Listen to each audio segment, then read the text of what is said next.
Coach Caitlyn here. Okay, Mom Bod Pod, Motivational Monday. Today I'm going to be showing you how you can get really effective workouts with just some resistant bands at home. You don't even have to go anywhere, okay? How this workout is going to be formatted, okay? Set a timer, okay? You're only doing 30-second intervals. Why are you only doing 30 seconds? Because it's a short amount of time, but in just enough time, and you don't have to worry about counting.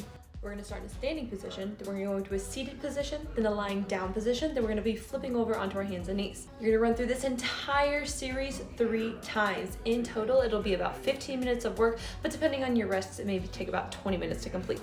Let's say you're not working out at a gym. Let's say you're not lifting anything heavy, not doing any other type of strength training. You can target this first, so booty bands first, hit some cardio second.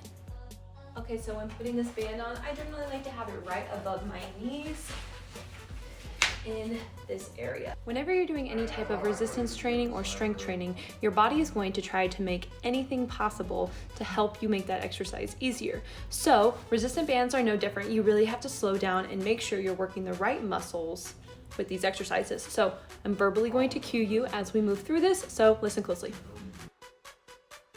All right, so here we go, lateral side steps. You're gonna take 3 lateral side steps, one direction, followed by 1 squat. That squat, think about pushing into the heels, shifting your weight back. You don't wanna do that squat where you're landing into your toes.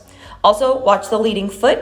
Make sure that that band isn't letting that foot stick out to the side. Your job is to make sure it's driven forward the entire time. Second, we've got some Cossack squats. Feet need to be wider than hip width apart. Feet can slightly face outwards, but you don't have to go crazy with it. You remember, you are pushing into that heel, shifting your weight into that back hip, really falling into it. Third one, we're doing a low squat. Then you're gonna be doing toe taps in 3 different directions, alternating from one foot to the other foot, back and forth. Slow and controlled at first, get the rhythm of it, make sure you're using the right muscles. You're gonna feel the upper part of your glute with this one if you are doing that low squat properly. Then, after you get the rhythm down, go as fast as you can. Try to get that heart rate up. Then we've got some seated abductions. So you're gonna be taking your knees out to the sides. And then we're going to do a little core work as well, some extended leg abductions. You don't have to lay arms up in the air if you don't want to, but it is an option.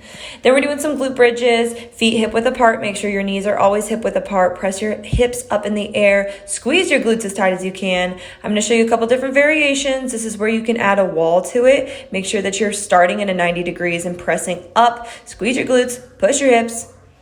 And if you want to kick it even harder than that, then you can single leg, one at a time, and then I would do the other one.